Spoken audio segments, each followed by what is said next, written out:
ஒன்றாம் ஸ்தலம். திவ்ய இயேசுவே, உம்மை ஆராதித்து வணங்கி உமக்கு நன்றி என்ற ஸ்தோத்திரம் பண்ணுகின்றோம். சுமந்து கொண்டு உலகத்தை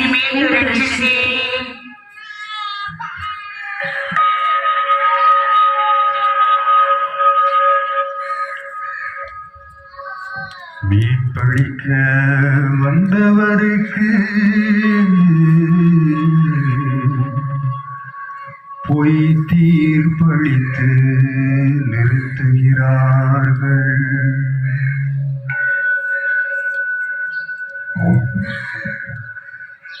அன்று இவன் தச்சன் மகன்தானே, இவன் தாயும் சகோதரர்களும் நாம் அறிந்தவர்கள்தானே. இவனுக்கு எங்கிருந்து வந்தது இவ்வளவு அறிவும் ஞானமும்? நம்முடனே வாழ்ந்து வளர்ந்தவன் இன்று பெரிய இறைவாக்கினர் ஆனவன் போல பேசுவது எப்படி? எப்படி இவனை நாம் வளரவிடலாம் என்று எண்ணி யாதொரு பாவம் செய்யாத இயேசுவுக்கு கீழ்ப்படுகிறார்கள். இன்று என் கூட தானே படிச்சான், இவன் எப்படி இந்த நிலைமைக்கு வந்தான்? அப்பங்காரன் கடலுக்கு போறவன், அவன் முகம் இந்த அவசரத்துக்கு வர வாய்ப்பே இல்லையே. தெரியாதா? அவன் சொந்தக்காரங்கெல்லாம் அரசியல்ல இருக்காங்க, அவனும் மூலமா வந்திருப்பான். இப்படி எத்தனை பேரின் உண்மை வளர்ச்சியை நாம் உதாசனப்படுத்தி வாழ்ந்திருப்போம். வீட்டுல செத்து நேரமாவது இருப்பாளோ என்னவோ தெரியல. எப்போ பார்த்தாலும் அந்த கூட்டத்துக்கு போறேன், இந்த சங்கத்தை கவனிக்க போறேன்னு அலைஞ்சிட்டே இருக்காளே. இதனால என்னத்தை சம்பாதிக்க போறாளா? இப்படி பொதுநல நோக்கத்திற்காக செயல்படுபவர்களை எத்தனை நாள் கேலி கிண்டல் செய்திருப்போம். தவறான செயல்களில் ஈடுபடுகிறார்கள் என்று தெரிந்தும் அவர் நமது நெருங்கிய உறவினர் என்பதற்காக நாமும் நீதியை மறந்து எத்தனை நாள் அநீதியின் பக்கம் சாய்ந்திருப்போம். யாதுமறியா நபர்கள் மேல் வீண் பழி சுமத்தி இருப்போம். மனிதா, இவையெல்லாம் தவறு என்று நீ சிந்திப்பது எப்போது? இந்த மனநிலையிலிருந்து விலகி புது வாழ்வு வாழ்வது எப்போது? பொய் குற்றச்சாட்டுகளை சுமத்தி பிறரை தீர்ப்பிட்டு பழி சுமத்தாது நீ வாழ்ந்திட முயற்சிப்பாயா? இந்த ஜெபம் பிறரின் உண்மை நிலை அறியாத இவன் இப்படித்தான், இவன் செயல்பாடே இப்படித்தான் என்று பிறர் மனம் புண்படும் வகையில் நாங்கள் தீர்ப்பிடாமல் வாழும் மனநிலையை தாரும் இறைவா. ஆமென்.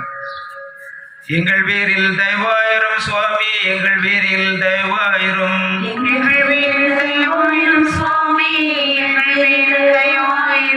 மரித்த ஆத்மகள் நித்திய சமாதானத்தில் இணைப்பார கடவது. ஆதரை வீரன்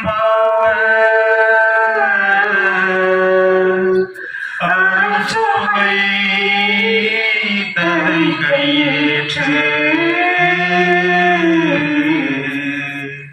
நீதி சேர்ப்பாவின் முன்பான் நிவர்த்தி செய்தனை ஏற்ற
திவ்ய இயேசுவே உம்மை ஆராதித்து வணங்கி உமக்கு நன்றி அறிந்த ஸ்தோத்திரம் பண்ணுகிறோம்.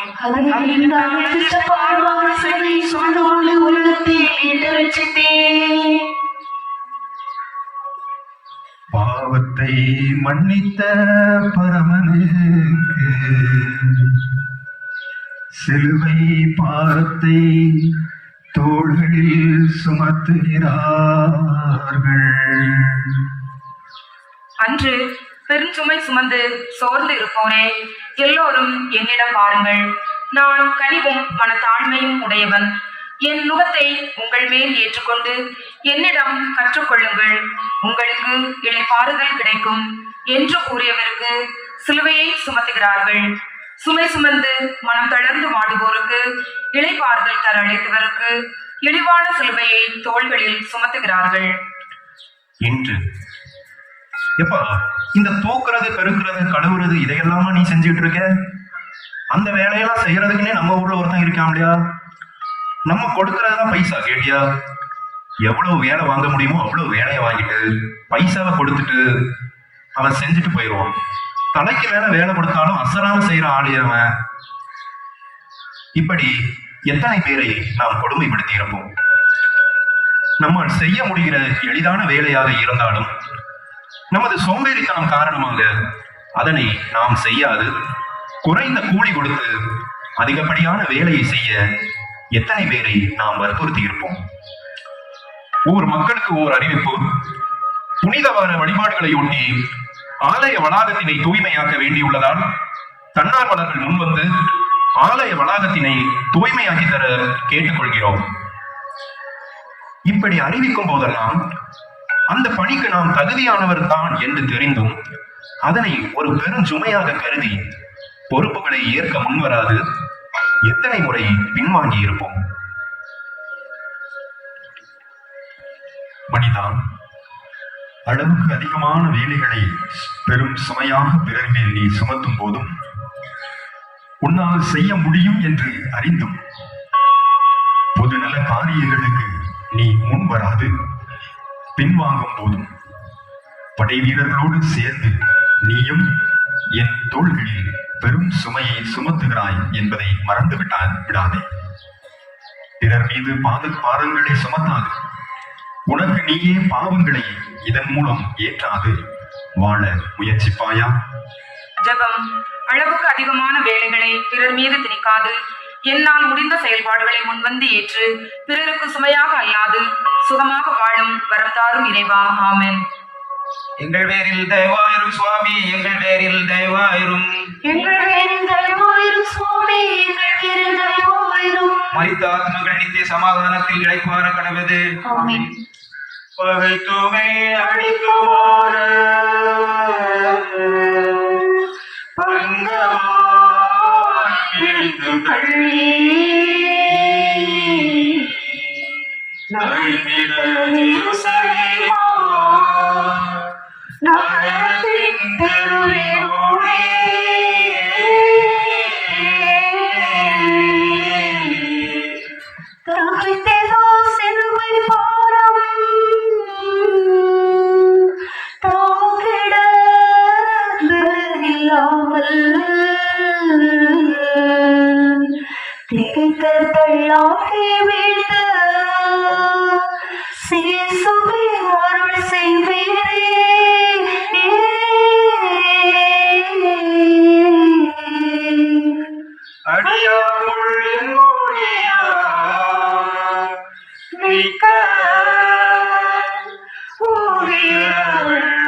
மூன்றாம் ஸ்தலம். திவ்ய இயேசுவே உம்மை ஆராதித்து வணங்கி உமக்கு நன்றி அறிந்த ஸ்தோத்திரம் பண்ணுகிறோம். சிலுவையை சுமந்து கொண்டு உலகத்தை மீட்டு ரட்சித்தீர்.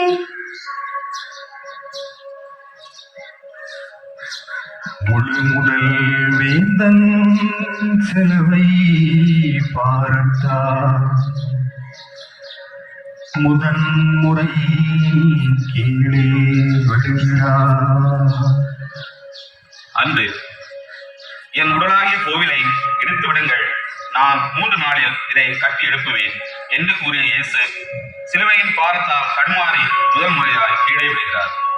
பாரமான சிலுவை இயேசுவின் தோள்களை அழுத்த, கரடுமுரடான கற்கள் அவரின் பாதங்களில் குத்த, தடுமாறிய இயேசு சிலுவை பாரத்தோடு தரையில் விழுகின்றார். தட்டு தடுமாறி எழுந்து மீண்டும் தனது பயணத்தை தொடர்கின்றார். இன்று குடிக்காதன்னா கேட்கிறானா? வாய் பையன் எப்ப பாரு தள்ளாட மாதிரியே இருக்கான. குடிக்கிறதுனாலையும் இந்த போதைப் பொருள் திங்கிறதுனாலையும் என்னென்ன நடக்குதுன்னு டிவியில காட்டுற நேரம் என் பையனும் இதுல எல்லாம் மாட்டிடக்கூடாதுன்னு பயமாக்க. கடவுளே, என் பையனும் குடிக்கிறதுல இருந்தும் போதைப் பொருள் திங்கிறதுல இருந்தும் எப்போ நான் அவ்வளவு போறான்னு தெரியலையா? இப்படி எத்தனை பெற்றோரின் புலம்பல்களுக்கு நாம் ஆளாகி இருந்திருப்போம். குடிக்கும், கஞ்சாவிற்கும் இதர பல போதைப் பொருள் பயன்பாடுகளுக்கும் அடிமையாகி அது இல்லை என்றால் உலகில் வாழவே முடியாது என்ற நிலைக்கு ஆளாகி பல்வேறு பிரச்சனைகளில் இதனால் சிக்குண்டு வெளிவர முடியாது. பெற்றோர்கள் மற்றும் குழந்தைகளை முறையாக கவனிக்க முடியாது. சமூகத்தின் இழிவான பார்வைக்கும் ஏளன பேச்சுக்கும் எத்தனை முறை ஆளாகி இருப்போம். அவன் பிள்ளைய பாத்தியா, ஒத்தைக்கிற புள்ளன்னு அந்த மனுஷன் என்ன செல்லம் கொடுத்து வளர்த்தாரு. அது மட்டுமா, குடிக்க கஞ்சி இல்லாட்டியும் அவங்க அப்ப கஷ்டப்பட்டு பிள்ளைய படிக்க வச்சாரு. இப்ப அந்த பிள்ளைய பாத்தியா என்ன பண்ணிருக்கீங்க? படிச்சு கூட முடிக்கல, அதுக்குள்ள யாரையோ கூட்டிட்டு ஓடிட்டாலாம். அப்பம்பட்ட கஷ்டத்தை நினைச்சு பார்க்காம இந்த காலத்து பிள்ளைய இப்படி பண்ணதோட பெத்த மனசு ரெண்டு என்ன பாடுபடுமோ. இப்படி எத்தனை பேரின் புலம்பல்களுக்கும் ஆதங்க வெளிப்பாட்டிற்கும் உள்ளாகி இருப்போம்.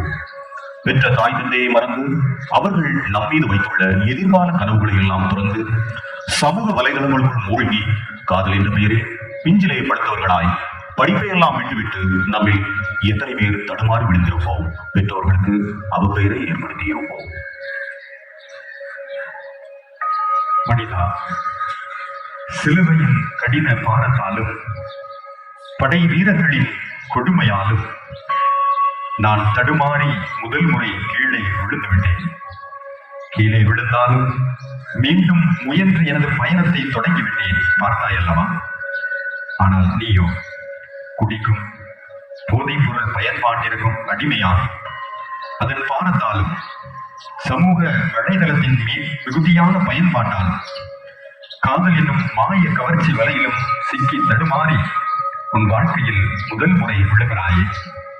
இவற்றையெல்லாம் துறந்து என்னை போல் மீண்டும் எழுந்து உனது வாழ்க்கை பயணத்தை தொடர்வதுதான் எப்போது? குடியும் போதையும் உனது வாழ்க்கையின் தேவையற்ற அழிவை தருகிற பாதை என்பதை உணர்ந்து அதில் வீழாமல் வாழவும், சமூக வலைதளத்திற்கு அடிமையாகி காதல் என்ற பெயரில் வீழாமல் வாழவும், விழுந்தாலும் என்னை போல மீண்டும் எழுந்து வாழ்க்கை பயணத்தை தொடரவும் முயற்சிப்பாயா? ஜெபம்.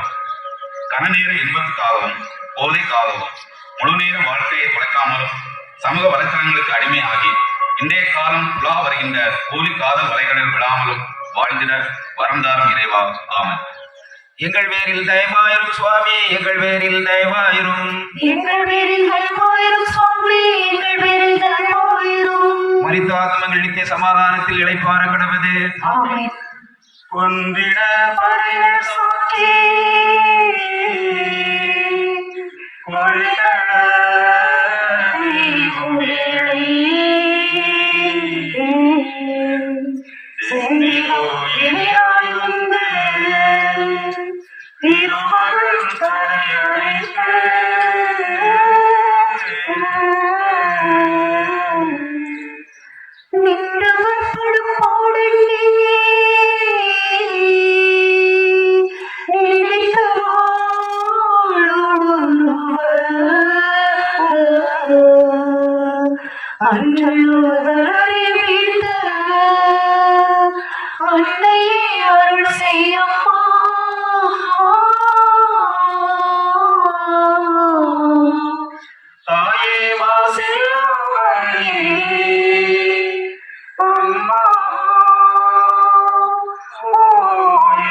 சொல்வோம்.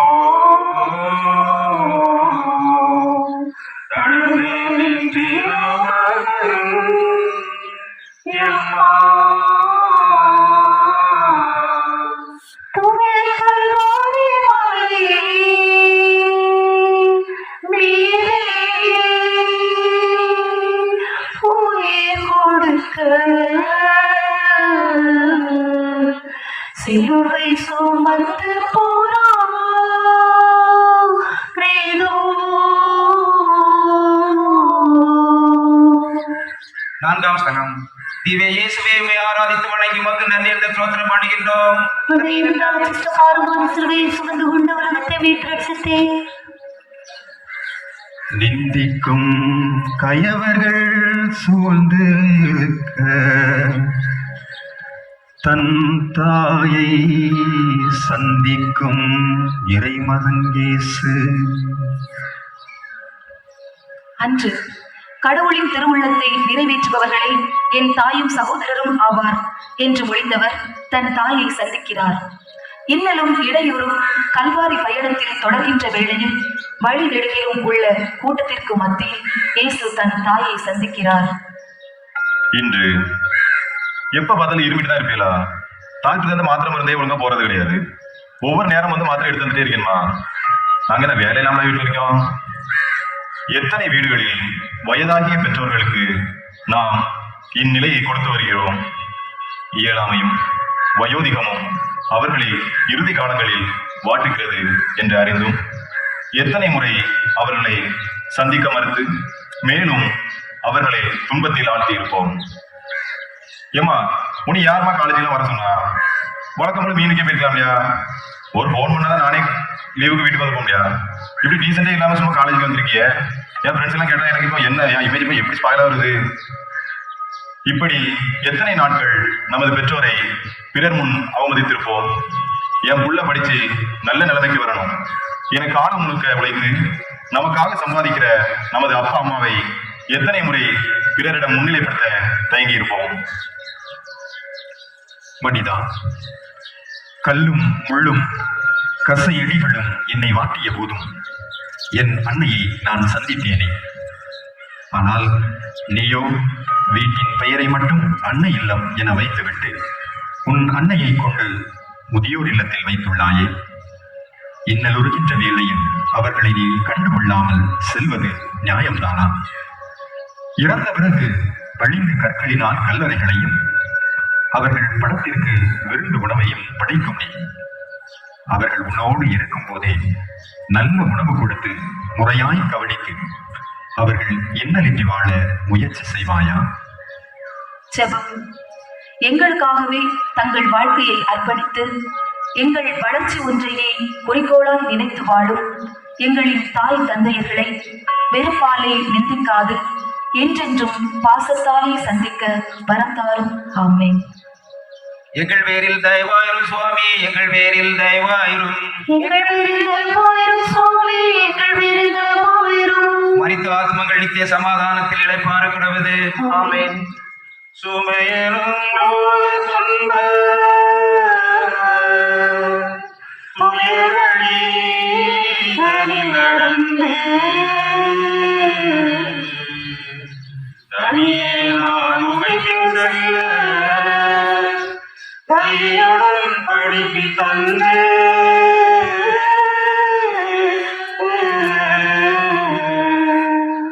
அம்மையுடன் செல்லவர் பாருங்கள் ஆனதே சுமப்பதற்கும் சிமியோனே உதவிட்ட செய்சுமை அருள் செய்தீரே.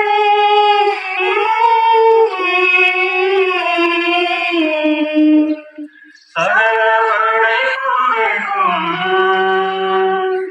இறையோ பரதேசி போ தன்னை கண்ணாடிந்த முறையா சுகிட சேவோனின்றவர்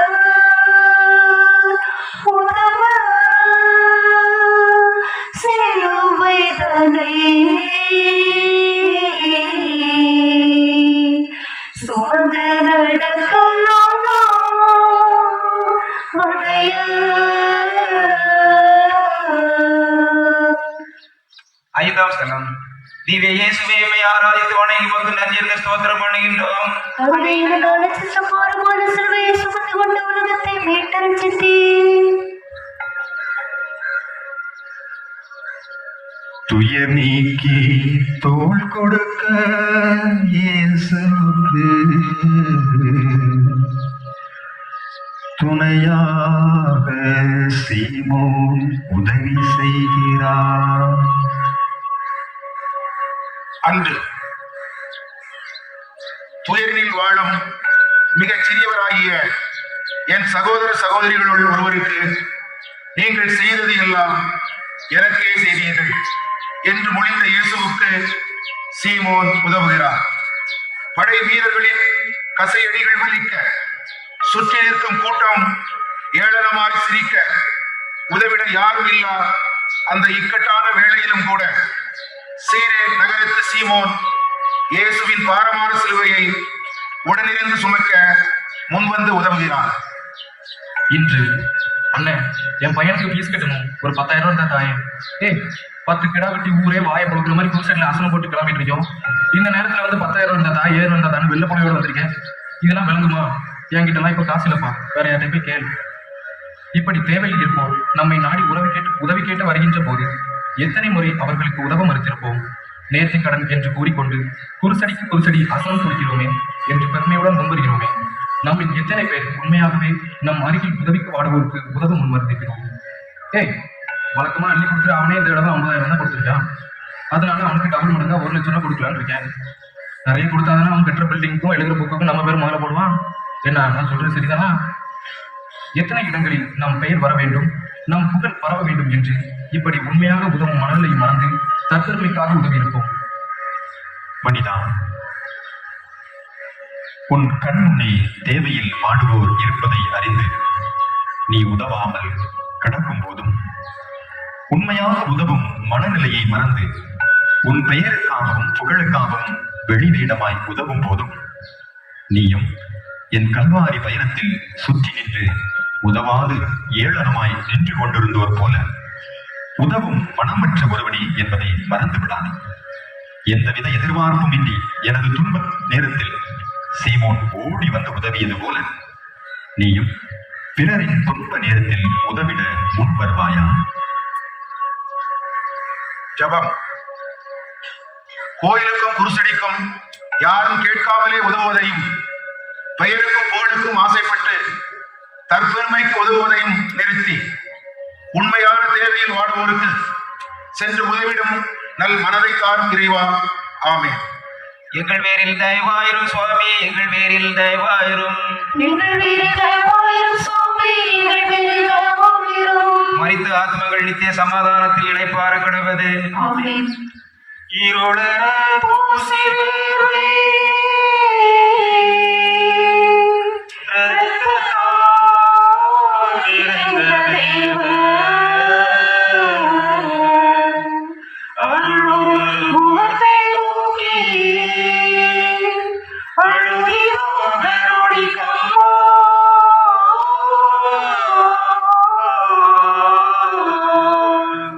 மருளுற துடித்த துய வசிர மனதில் உந்தன் திருமுகம் பதியச் செய்த ஸ்ரீசுவே அருள் செய்வீரே.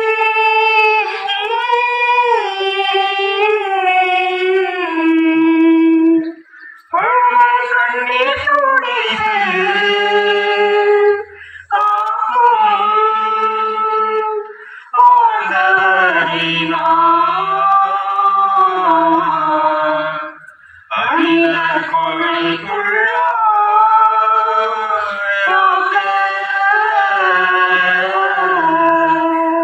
பழுதற்ற மானுடத்தை கண்ட முகத்துடைக்க பார்த்தோங்கள் நெஞ்சம் போலுண்டோ. 6ஆம் ஸ்தலம். திவ்ய இயேசுவே உம்மை ஆராதித்து வணங்கி உமக்கு நன்றியறிந்த ஸ்தோத்திரம் பண்ணுகிறோம். அதை எனக்கு அரைச்சிட்ட பாரமான சிலுவையை சுமந்து கொண்டு உலகத்தை மீட்டு ரட்சித்தே.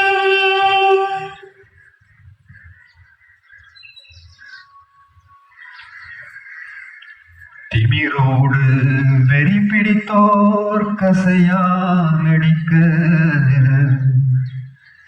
இயேசுவின் முகத்தை துணிவோடு துடைக்கிறாள் வெரோனிகா. அன்று நோய்கள் குணமாக பேய்கள் பறந்தோட யார் மற்றொருக்கு ஆறுதல் அளித்து துயரில் வாடுவோரின் துயர் துடைத்த இயேசுவின் முகத்தை வெரோனிகாள் துடைக்கிறாள்.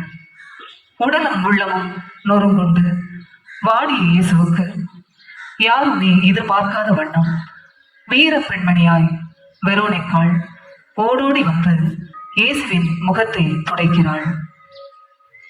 இன்று நீங்க கவலையே படாதீங்க. உங்க மகனுக்கு வேலை தானே எடுத்து தரணும், நான் பார்த்துக்கிறேன். உங்களுக்கு என்ன வேணும்? உங்க மகளுக்கு நல்ல காலேஜ்ல சீட்டு வேணும், அதானே நான் பார்த்துக்கிறேன். மாப்பிள்ள, உனக்கு வீடு கட்டுறதுக்கு நல்ல கொத்தன் வேணும், அதையும் நானே பார்த்துக்கிறேன். இதெல்லாம் எனக்கு சாதாரண விஷயம் தான். என் மேல நம்பிக்கை வேலையை முடிச்சிடலாம். இப்படி பெருசா வாய்ஸ விடாது விட்டான். இப்ப அந்த ஆளையும் காணும், அவன் வேலையும் முடியலையப்பா. இப்படி எத்தனை பேரின் புலம்பல்களுக்கு நமது வாய்ச்சவடால்களால் காரணமாக இருப்போம். ஒருவரை பற்றி ஒருவருடன் புரளி பேசுவதையும் இல்லாத பொல்லாத வதந்திகளை வாய்க்கூசாமல் பரப்புவதையும் முழு நேர வேலையாக கொண்டிருப்போம்.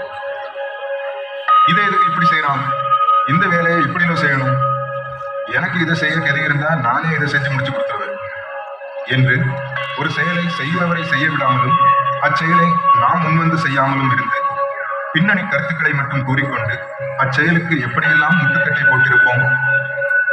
ஒரு துறை குறித்த அறிவும் அனுபவமும் நமக்கு இல்லை என்ற போதும் எல்லாம் தெரிந்தது போல் எத்தனை பேரிடம் பேசியிருப்போம். கேட்காமலே சென்று எத்தனை பேருக்கு இலவச அறிவுரைகள் கூறியிருப்போம். மனிதா, வீர பெண்மணி வெரோனிகாவை பார்த்தாயல்லவா? புரணியோ வதந்தியோ வீண் பேச்சோ வாய் சவடால்களோ ஏதுமின்றி அமைதியாக வந்து துயரில் வாடிய என் முகத்தை துடைத்து தன் அன்பினை சத்தமில்லாமல் அனைவரும் போற்றும் வண்ணம் செயல்பாடுகளில் காட்டிய வெரோனிகாவை பார்த்தாயல்லவா? நீயும் வெரோனிகாவை போல சொற்களில் அல்லாமல் உன்னுடைய செயல்களில் வீரத்தை காட்டுவது எப்போது? நீயும் வீர பெண்மணி வெரோனிகா போல சொற்களால் அல்லாமல் செயல்பாடுகளால் பிறர் போற்ற வாழ முயற்சிப்பாயா? ஜெபம் எனக்குத்தான் எல்லாம் தெரியும் என்று அகங்காரத்தால் பேசுவதையும் பிறரை பற்றி புரணிகளையும் வதந்திகளையும் பரப்புவதை நிறுத்தி வெரோனிகாள் போல துணிவான செயல்பாடுகளால் எங்களை வளமாக்க தேவையான வரம் தாரும் இறைவா. ஆமென். எங்கள் பேரில் தயவாயிரும் சுவாமி, எங்கள் பேரில் தயவாயிரும். எங்கள் பேரில் தயவாயிரும் சுவாமி, எங்கள் பேரில் தயவாயிரும். மரித்த ஆத்மங்கள் நித்திய சமாதானத்தில் இளைப்பாற கடவுது. ஆமென்.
நடிமை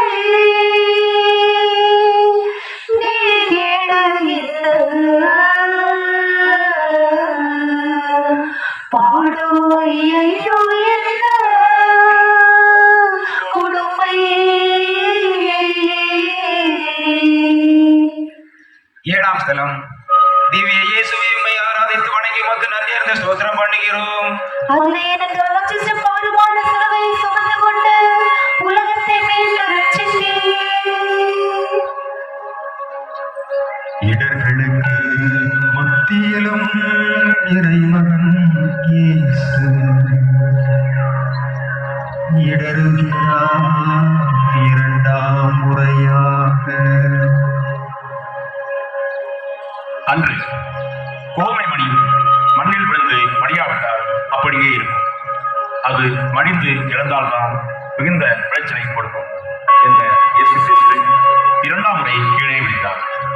சிலுவை பாரம் தோள்வலி அழுத்த தொடர்ந்து நடக்க இயலாததால் இரண்டாவது முறையாக இயேசு சிலுவையோடு கீழே விழுந்தார். விழுந்ததோடு நிற்காமல் மீண்டும் எழுகிறார். இன்று உனக்கு எத்தனை நேரம் சொன்னாலும் புரியாதா? ஏற்கனவே கந்து வெட்டியா வாங்கின காசையும் பேங்க்ல வாங்கின லோனையும் ஒழுங்கா அடைக்க முடியாம இருக்கோமே. இதுக்கு இடையில திரும்பவும் போய் கந்து வெட்டிக்கு பைசா வாங்கிட்டு வந்திருக்கியே. ஐயோ கடவுளே, எப்ப இந்த கந்து வெட்டிக்கு கடன் வாங்குற பழக்கத்தை விட போறாளோ தெரியலையே. நம்மில் இன்று எத்தனை குடும்பங்களில் இந்த புலம்பலை கேட்க முடிகிறது? முறையான சேமிப்பு பழக்கமும் நம்மிடம் இன்றி ஏற்கனவே வாங்கிய கடனையும் வட்டியையும் கட்ட முடியாது இருக்கும் நிலையில் மீண்டும் மீண்டும் வட்டிக்கு கடன் வாங்கி எத்தனை முறை இயேசுவை போல இரண்டாம் முறையாக வாழ்க்கையில் கீழே விழுந்திருப்போம். எம்மா, இன்னைக்கு வெள்ளிக்கிழமையா? கொடுக்காரன் காலையிலே பைசா கேட்டு வருவானு. கொடுக்கறதுக்கு கையில காசு வேற இல்லையம்மா. கொடுக்காட்டி வீட்டை விட்டும் போண்டான. இன்னைக்கு ஒரு நாள் மட்டும் எங்கேயாவது போயிட வேண்டியதுதான். நம்மில் எத்தனை பேரின் நிலைமை இத்தகையதாக உள்ளது? இத்தகைய குழுக்களில் சேர்வதற்கு முன் அதனில் முறைப்படி காசு கட்ட இயலுமா? ஒன்றுக்கு அதிகமான குழுக்களில் இப்படி சேர்கிறோமே, முறைப்படி காசை கட்டி இக்குழுக்களில் இறுதி வரை நம்மால் தொடர முடியுமா? அப்படி தொடர்ந்து இக்குழுக்களில் இணைந்து கைகளில் கிடைக்கின்ற தொகையினை தேவைக்கு பயன்படுத்துகிறோமா, இல்லை தேவையில்லாத ஆடம்பர செலவுகளுக்கு உபயோகிக்கிறோமா என்று நாம் சிந்தித்ததுண்டா? மனிதா, இரண்டாவது முறையாக சிலுவை பாரத்தால் நான் கீழே விழுந்தாலும் மறுகணமே எழுந்து எனது பயணத்தை தொடர்ந்து நீ பார்த்தாயா? ஆனால் நீ என்ன செய்கிறாய்? கந்து வட்டிக்கு அதிக கடன்களை வாங்கிக் கொண்டும் வங்கிகளில் அதிகப்படியான கடன்களை பெற்றுக் கொண்டும் நம்மால் முறைப்படி தொடர முடியாது என்று தெரிந்தும் ஒன்றுக்கு மேற்பட்ட குழுக்களில் இணைந்து கடன்களை பெற்றுக் கொண்டும் முறைப்படி கடன்களை அடைக்க முடியாது அவமானத்திற்கு உள்ளாகி என்னை போல இரண்டாவது முறையாக உன் வாழ்க்கையில் இடறி விழுகிறாயே. சேமிக்கும் பழக்கத்தை நீ முறையாய் கை கொண்டு அதிகப்படியான கந்து வட்டி கொடுமைகளில் தடுமாறி விழாது மீண்டும் என்னை போல எழுந்து உன் வாழ்க்கை பயணத்தை தொடர முயற்சிப்பாயா? ஜபம். அளவுக்கு அதிகமான கடன்களை வாங்கி அதனை முறையாய் அடைக்க இயலாது வாழ்க்கை பயணத்தில் உம்மை போல நாங்கள் இடறி விழுந்தாலும் சேமிப்பு பழக்கத்தை கைக்கொண்டு வாழ்வில் மீண்டும் எழுந்து நடக்க தேவையான அருள்தாரும் இறைவா. ஆமென். எங்கள் பேரில் தயவாயிரும் சுவாமி, எங்கள் பேரில் தயவாயிரும். எங்கள் பேரில் தயவாயிரும் சுவாமி, எங்கள் பேரில் தயவாயிரும். மரித்த ஆத்மகள் நித்திய சமாதானத்தில் இளைப்பாற கடவுது. ஆமென். ஒருதன் கரிய பாவ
ஆசையான மது மனம் கல்லோ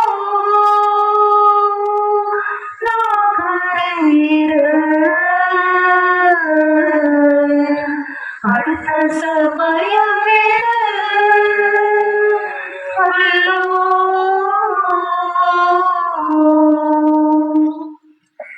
எட்டாம் சலம். திவ்ய இயேசுவே, உம்மை ஆராதித்து வணங்கி உமக்கு நன்றி என்ற ஸ்தோத்திரம் பண்ணுகிறோம். அந்த இரண்டாம் ரட்சித்த பாடுமான சிலுவையை சுமந்து கொண்டு உலகத்தை மீட்டு ரட்சித்தேன். தேறுதல் தேவைப்படும் நிலையில் இயேசு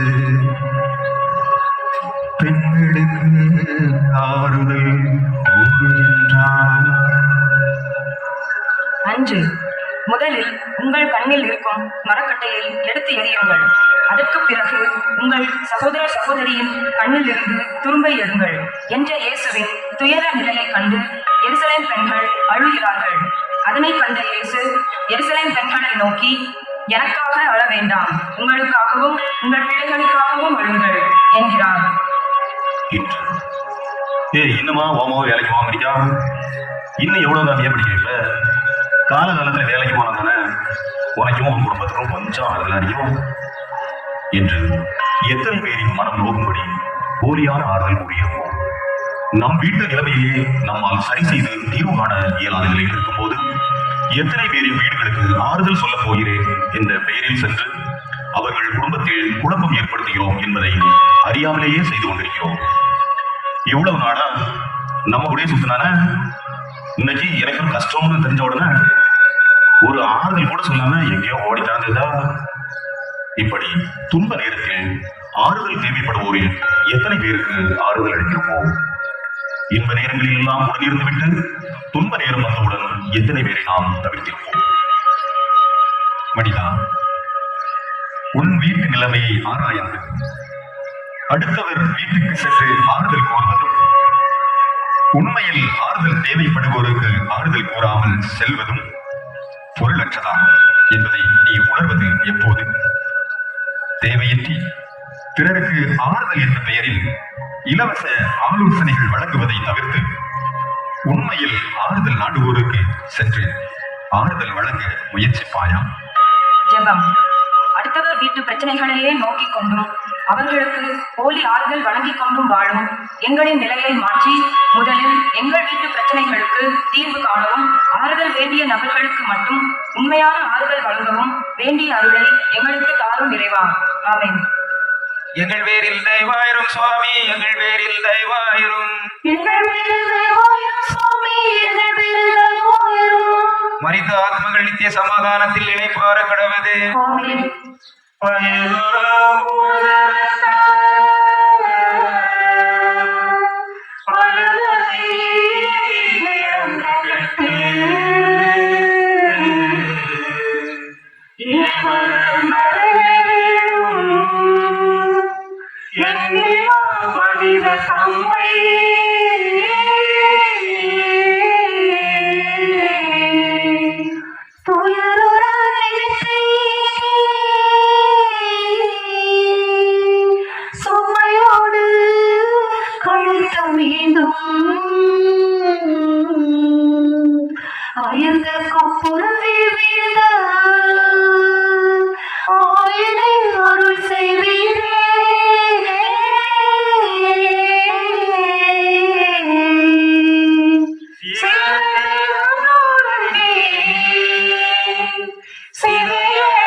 ஒன்பதாம் சலம்.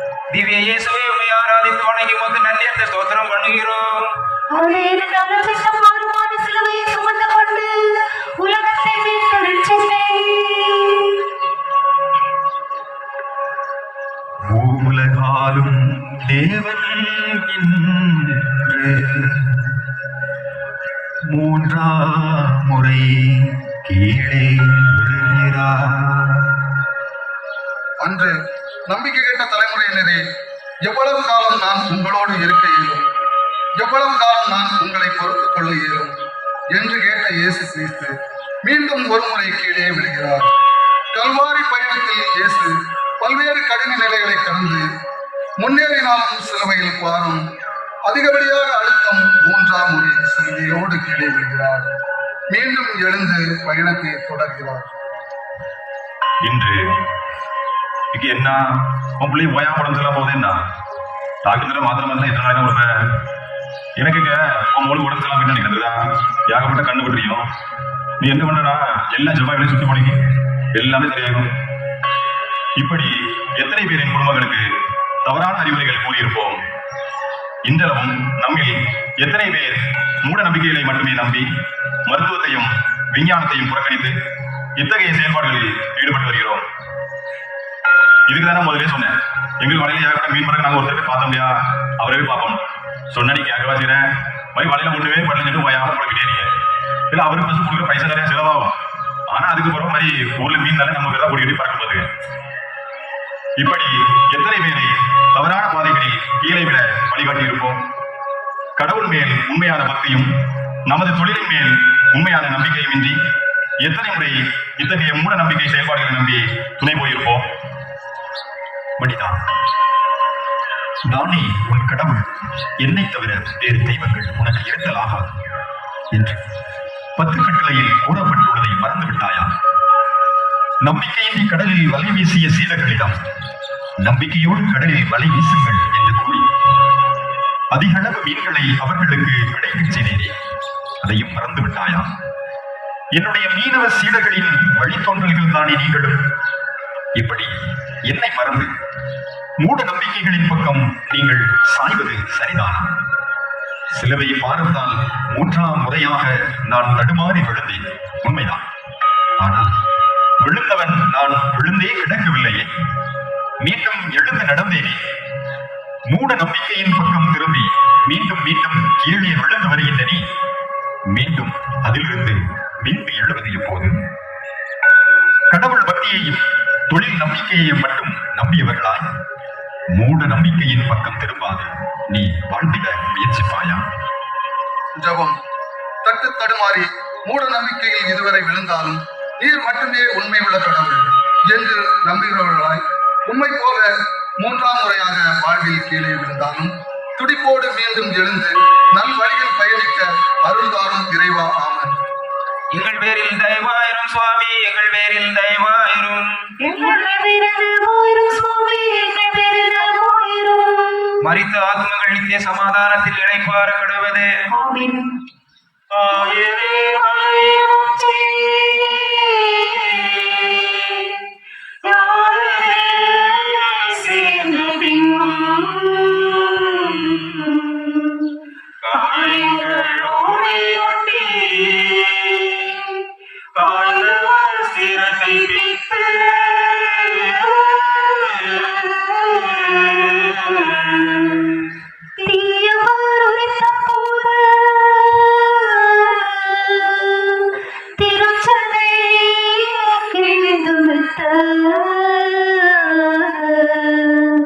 காயும் நோவனுபவித்த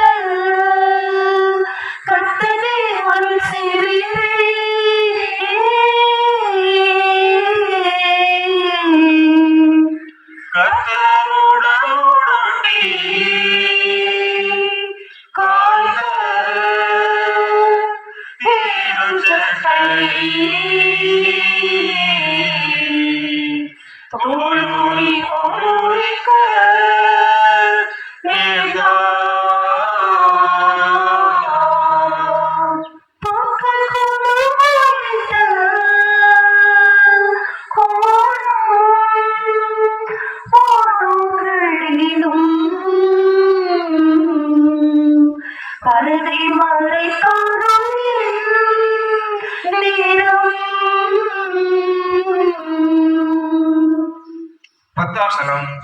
தேவியை இயேசுவே உம்மை ஆராதித்து வணங்கி உமக்கு நன்றி என்ற ஸ்தோத்திரம் பண்ணுகின்றோம்.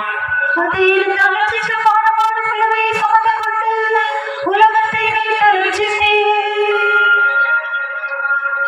உடைந்து போன உடலே இருந்து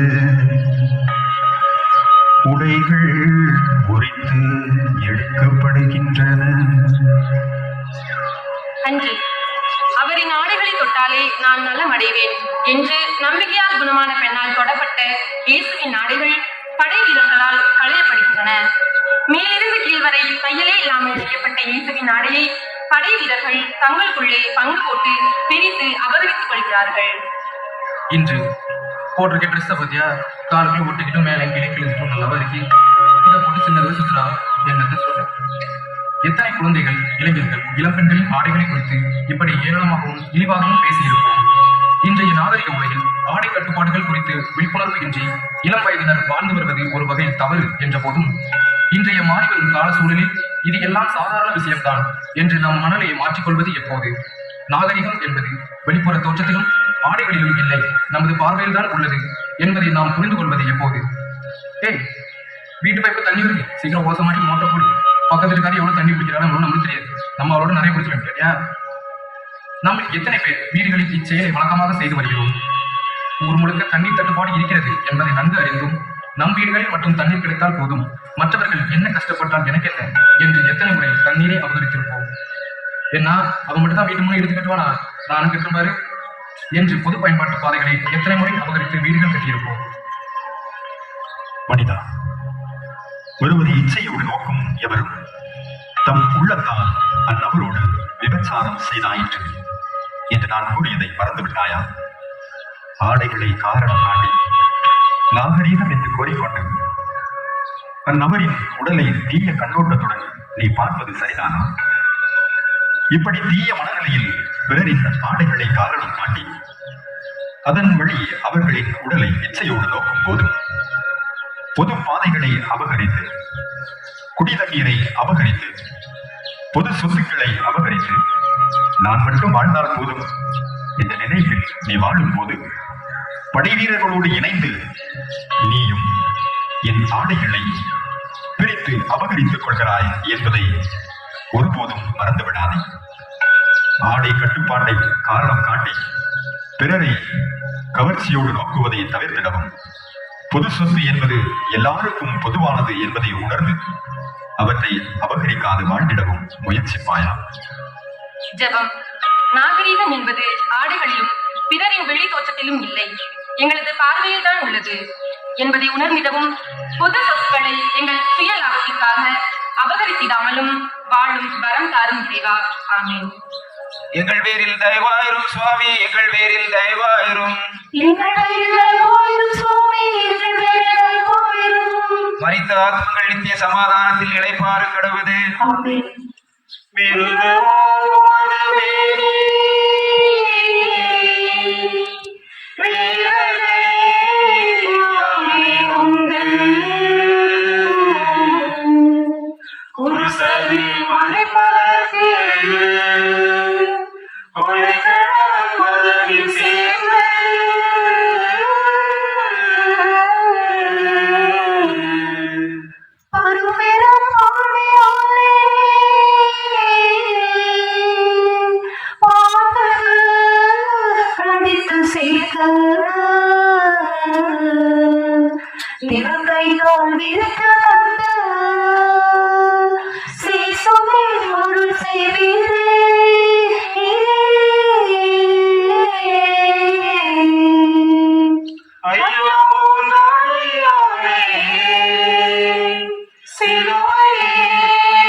ஸ்தலம். திவ்ய இயேசுவே உம்மை ஆராதித்து வணங்கி உமக்கு நன்றி என்ற ஸ்தோத்திரம் பண்ணுகின்றோம். அதீத அலட்சித்த பாரமான சிலுவையை சுமந்து கொண்டு உலகத்தை மீட்டு ரட்சித்தீர். சிகரத்தில் ஏற்றப்பட வேண்டியவரை சிலுவையில் ஏற்றுகிறார்கள். அன்று ஒருவன் என்னை பின்பற்றி வர விரும்பினால் அவன் தன்னை தானே வெறுத்து தன் சிலுவையை சுமந்து கொண்டு வந்து என்னை பின்பற்றட்டும். என்ற இயேசுவை சிலுவையில் அறைகிறார்கள். இயேசுவின் கைகளிலும் கால்களிலும் ஆணிகளை அடித்து ஆடைகளை களைந்து அவமானப்படுத்தியவர்களாய் இயேசுவை சிலுவையில் அறைகிறார்கள். இன்று அவன் சொன்னா கேட்கலையோ? அவன் என்ன பெரிய ஆளோ? அவனை விட வசதியிலையும் ஆழ்வலத்திலையும் நான் தான் வசந்தவன், தெரியும் இல்லையா? அதனால நான் சொல்றதுதான் இங்க நடக்கணும். எத்தனை இடங்களில் இத்தகைய பேச்சுகளை பிறரிடம் உதித்திருப்போம். பணபலம், ஆழ்பலம், அதிகார பலம் என்ற 3 ஆணிகள் என்னிடம் உள்ளது. நான் சொல்வதை தான் எல்லோரும் கடைபிடிக்க வேண்டும் என்று எத்தனை இடங்களில் பிறரை அவமானப்படுத்தி சிலுவையில் ஏற்றியிருப்போம். என்னப்பா இவனோட பெரிய தொல்லையா போச்சு. ஊர் நல்லதுக்கு தானே எல்லாரும் சேர்ந்து இந்த செயலில் இறங்குறோம். ஊர் சார்ந்த எந்த ஒரு நல்ல காரியம் செஞ்சாலும் இப்படி முட்டுக்கட்டையா வந்து நிற்கிறதே எனக்கு வேலையா போச்சு. இப்படிப்பட்ட சுயநலத்திற்காரனை நான் பார்த்ததே இல்லையப்பா. இப்படி எத்தனை பேரை நாம் குழப்ப செய்திருப்போம். ஊர் பொதுநலன் கருதி முன்னெடுத்த விஷயங்களில் நமது சுயநல ஆணைகளால் நமது கருத்துக்கள் அதில் இடம்பெற வேண்டும் என்று கருதி எத்தனை பொதுநல காரியங்களை சிலுவையில் ஏற்றியிருந்திருப்போம். மனிதா, பல இடங்களில் உன் சுயநல கருத்தை முன்னிலைப்படுத்த முயலும் போதும், பொதுநல காரியங்களுக்கு முட்டுக்கட்டையாக நீ நிற்கும் போதும் என்னை நினைவில் கொண்டாயா? கடவுளின் ஒரே மகனான நான் என்னை தாழ்த்தி சிலுவை என்னும் அவமான சின்னத்தை பரிசாக பெற்றுக் கொண்டேன். ஆனால் மனிதனாகிய நீயோ பிறரின் கருத்துக்களையும் செயல்பாடுகளையும் மட்டுமல்ல, உன் அதிகார பலம், பணபலம், ஆள்பலம் என்ற 3 ஆணிகளால் என்னையும் நீ சிலுவையில் அறைகிறாய் என்பதை நினைவில் வைத்துக் கொள். பொதுநல பார்வை கொண்டவர்களாய், பிறரின் செயல்பாடுகளுக்கும் கருத்துகளுக்கும் மதிப்பளித்தவர்களாய், பிறரை உன் கைவசம் உள்ள ஆதிக்க ஆணிகளால் சிலுவையில் அறையாது வாழ முயற்சிப்பாயா? ஜெபம். 3 ஆணிகளால் உம்மை சிலுவையில் அறைந்தது போல எங்களிடம் உள்ள ஆதிக்க ஆணிகளால் பிறரையும் அவர்களின் பொதுநல சிந்தனைகளையும் அறைந்து சிலுவையில் ஏற்றாது வாழும் வரம் தாரும் இறைவா. ஆமென். எங்கள் பேரில் தயவாயிரும் சுவாமி, எங்கள் பேரில் தயவாயிரும். எங்கள் பேரில் தயவாயிரும் சுவாமி, எங்கள் பேரில் தயவாயிரும். மரித்த ஆத்மங்கள் நித்திய சமாதானத்தில் இளைப்பாற கடவுது. ஆமென்.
பன்னிரெண்டாம் ஸ்தலம். திவ்ய இயேசுவே உம்மை ஆராதித்து வணங்கி உமக்கு நன்றி என்ற ஸ்தோத்திரம் பண்ணுகின்றோம். அதீத அலட்சித்த பாரமான சிலுவையை சுமந்து கொண்டு உலகத்தை மீட்டு ரட்சித்தீர். உயிரளிக்க வந்த இயேசு சிலுவையில் உயிர் இழந்து தலை சாய்க்கிறார். அன்று தன் நண்பனுக்காக உயிரை கொடுப்பதை விட மேலான அன்பு எதுவும் இல்லை என்ற இயேசு சிலுவையில் தன் உயிரை விடுகிறார். பல்வேறு இன்னல்களை துயரங்களை தாங்கிக் கொண்டவர் இறுதியில் சிலுவையில் தொங்கிய வண்ணம் எல்லாம் நிறைவேறிற்று. தந்தையை உன் கையில் என் ஆவியை ஒப்படைக்கிறேன் என்று கூறியவாறு உயிர் விடுகிறார். இன்று புள்ள கேட்டா எதை வேணும்னாலும் சாப்பிட வாங்கிட்டு வந்துருவீங்களா?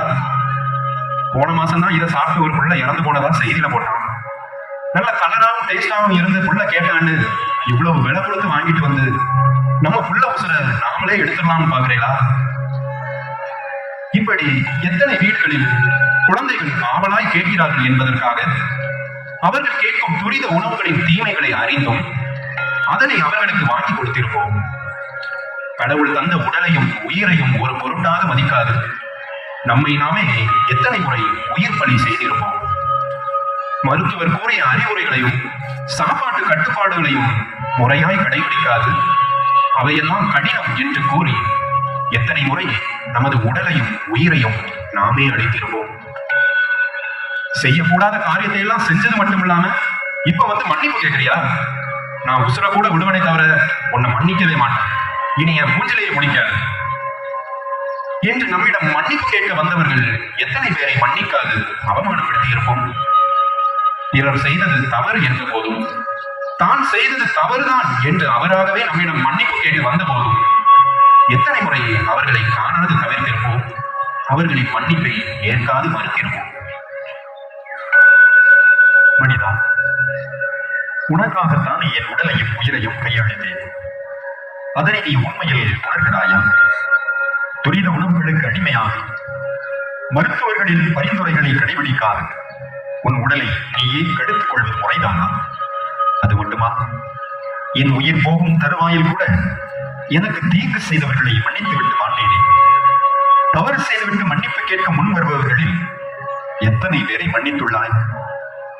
கடவுள் நமக்கு கொடுத்த உடலையும் உயிரையும் கருத்தாய் பேரிடவும் பிறர் செய்த தவறுகளை மனம் உவந்து மன்னித்திடவும் முயற்சிப்பாயா?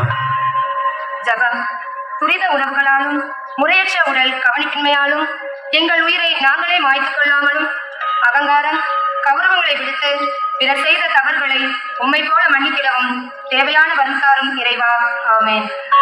எங்கள் பேரில் தயவாயிரும் சுவாமி, எங்கள் பேரில் தயவாயிரும்.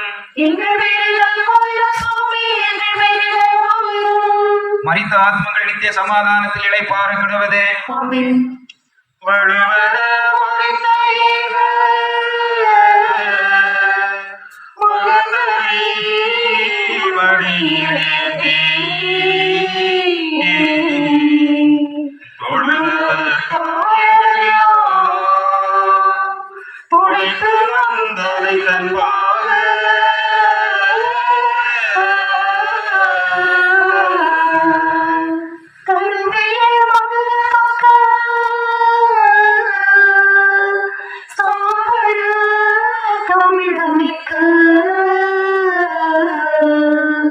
அழுதிதோ புலப்பும் பெண்கள் அன்னை அருள் செய்யுமா.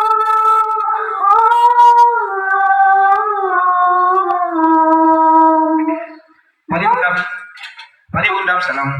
திவ்ய இயேசுவே, உம்மை ஆராதித்து வணங்கி உமக்கு நன்றி என்று ஸ்தோத்திரம் பண்ணுகின்றோம். அதில் தளர்ச்சி பாடுபாடு சிலுவையை சுமந்து கொண்டு உலகத்தை மீட்ட வெற்றிக்கு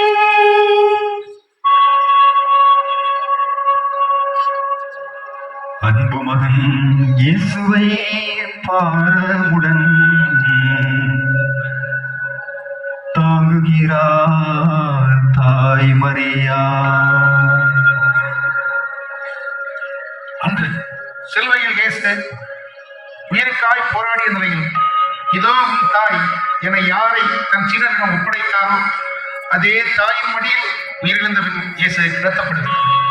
33 வருடங்களுக்கு முன் இறைவனின் திருவுளத்தை ஏற்று இப்படி இயேசு கிறிஸ்துவை குழந்தையாக தாங்கினாரோ அதே போல இயேசு உலக மாந்தர்களுக்காய் உயிர்விட்டதையும் இறைவனின் திருவுளம் என ஏற்று இயேசுவின் திருவுடலை இப்போது தன் மடியில் அன்னை தாங்குகிறாள்.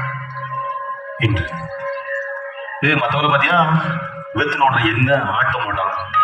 ஆனா இப்போ தோக்க போறோம்னு தெரிஞ்ச உடனே தலையை குறிச்சிட்டு முதலிடாம போறது பார்த்தியா. இப்படி எத்தனை முறை பிறர் நம்மை பற்றி பேசும் அளவிற்கு மகிழ்ச்சியின் போதும் வெற்றியின் போதும் ஆரவாரம் செய்து ஆணவத்தில் ஆடுவதையும், துன்பத்தின் போதும் தோல்வியின் போதும் அதை ஏற்றுக்கொள்ள மனமின்றி வாடி வதங்குவதையும், ஒரு சில நேரங்களில் தற்கொலை முயற்சிகளில் இறங்குவதையும் கை கொண்டிருப்போம். இதுல சொல்றதை கேளுங்க. பைக் ஓட்டுறதுக்கு உனக்கு வயசு காணாது. 18 வயசு ஆறதுக்கு முன்னாடியே விலை கொண்ட பைக் வாங்கிட்டான்னு கேட்டு அம்மாவை இப்படி தொந்தரவு செய்யற. வாங்கி கொடுக்கலன்னா பள்ளியோடத்துக்கு போக மாட்டான்னு எதுக்குல இப்படி அடம்பிடிக்கிற. ஆனா ஒரு நாளையே என் உயிர் போயிரும் போல பார்க்கிறேன். இப்படி எத்தனை பெற்றோர்களின் உலகங்களுக்கு நாம் காரணமாக இருந்திருப்போம். வாலிபத்திலேயே இருசக்கர வாகனங்களில் அதிவேகமாக செல்வதாலும், உல்லாசம் என்ற பெயரில் ஊர் சுற்றுவதனாலும், வெள்ளித்திரை நடிகர்களுக்கு அடிமையாகி தாய் தந்தை சொல் பேச்சை மறந்து ரசிகர்கள் என்ற பெயரில் ரகளையில் செய்வதாலும், ஜாதி மத கருத்துக்களில் ஊறிக்கிடந்து வன்முறை விளையாட்டுகளில் ஈடுபடுவதனாலும் எத்தனை முறை நமது பெற்றோரின் பெயருக்கு சமூகத்தில் கெட்டவையை வாங்கி கொடுத்திருப்போம். மனிதா, கடவுள் படைத்த உலகில் இன்பமும் துன்பமும், வெற்றியும் தோல்வியும் ஏற்படுவது இறைவனின் திருவுளத்தால் தான் என நீ உணர்வது எப்போது? நான் இந்த உலகில் பிறந்த போது மகிழ்ச்சியோடு என்னை தாங்கிய என்ற அன்னை, நான் உலகத்திற்காய் உயிர் விட்ட போதும் இறைவனின் திருவுளத்தால் தான் இவை நடக்கிறது என்று என் உடலை ஏற்றுக்கொண்டதை கண்டாய் அல்லவா? உன்னுடைய பாவங்களுக்கு கழுவாயாகத்தானே நான் வாழ வேண்டிய வாலிப வயதில் என் உயிரை விட்டேன். ஆனால் நீ உன்னுடைய வாலிப வயதில் எத்தகைய காரியங்களில் ஈடுபடுகிறாய்? அதனால் உன் தாய் தந்தையருக்கு எத்தனை அவமானங்களை கொடுத்து வருகிறாய் என்று என்னைக்காவது நினைத்து பார்த்தாயா? வாழ்க்கையில் அனைத்து நிலைகளையும் இறைவனின் திருவுளம் என என் தாயை போல ஏற்றிடவும், இளம் வயதில் கடவுள் தந்த வாழ்க்கையின் உண்மை பொருள் உணர் அதனை சீரழிக்காது சீராக்கி வாழ்ந்திடவும் முயற்சி செய்வாயா? ஜபம். வாழ்வில் இன்ப துன்பங்களை அன்னை மரியாவை போல ஏற்றிடவும், பெற்றோருக்கு எந்த அவப்பெயரையும் ஏற்படுத்தாது, நீ எப்படி தன் அன்னைக்கு எவ்வித பாதத்தையும் கொடுக்காது அவர் மடியில் தன் மகனாய் சாய்ந்தீரோ, அதே போல நாங்களும் வாழ்ந்திட மறந்தாரும் இறைவா. ஆமென். எங்கள் பேரில் தயவாயிரும் சுவாமி, எங்கள் பேரில் தயவாயிரும். மரித்த ஆத்மங்கள் நித்திய சமாதானத்தில் இளைப்பாற கிடவது. மரித்தனின் உடலை போற்றி வாசனை தைலம் பூசி பரிவரும் தூய வெள்ளி பரிவட்ட தாழி ஓடி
திவ்ய இயேசுவே, உம்மை ஆராதித்து வணங்கி உமக்கு நன்றி என்று ஸ்தோத்திரம் பண்ணுகின்றோம்.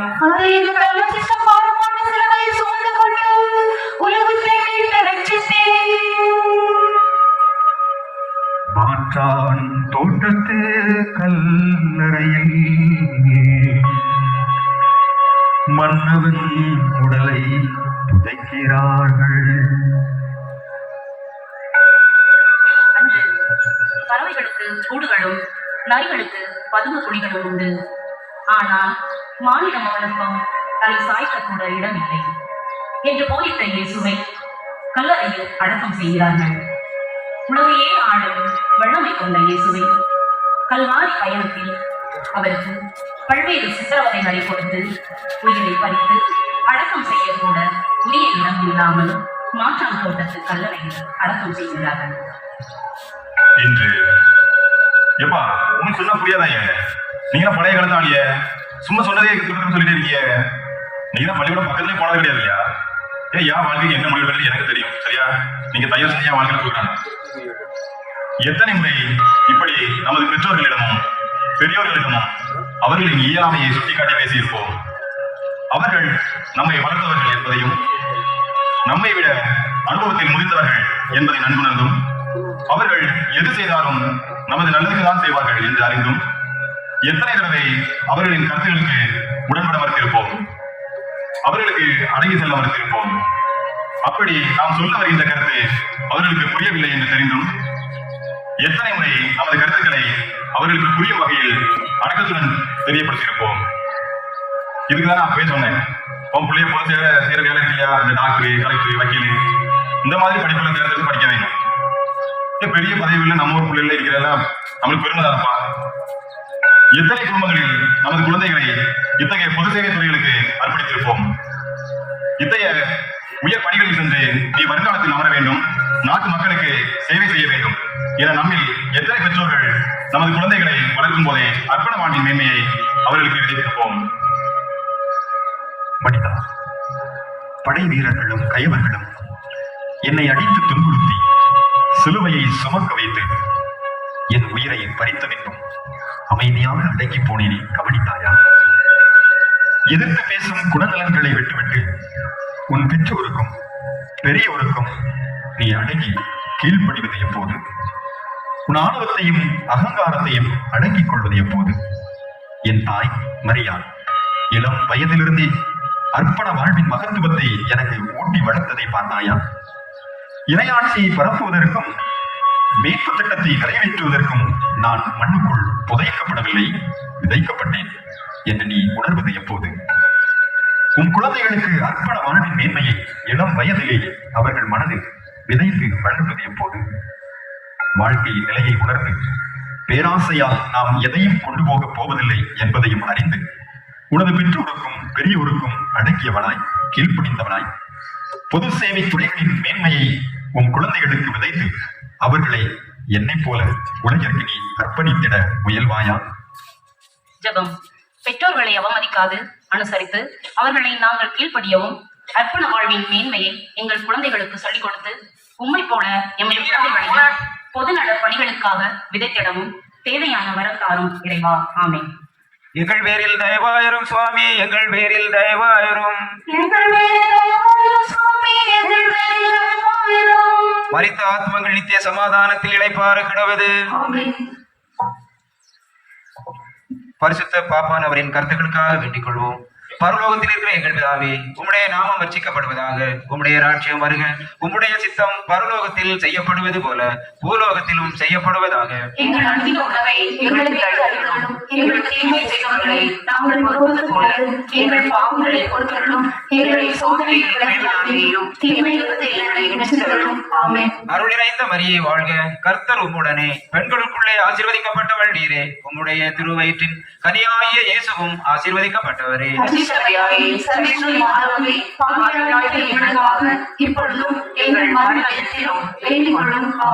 பிதாவுக்கும் சுதனுக்கும் பரிசுத்த ஆவிக்கும் மகிமை உண்டாவதாக.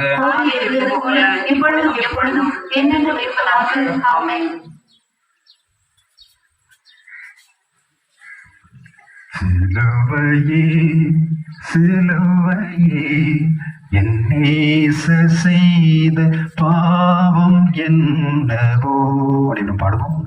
சிலுவையே சிலுவையே என் நேசர் செய்த பாவம் என்னவோ, பாவி நான் இருக்க பரிசுத்த பலியாவதோ, பாவி நான் இருக்க பரிசுத்த பலியாவதோ.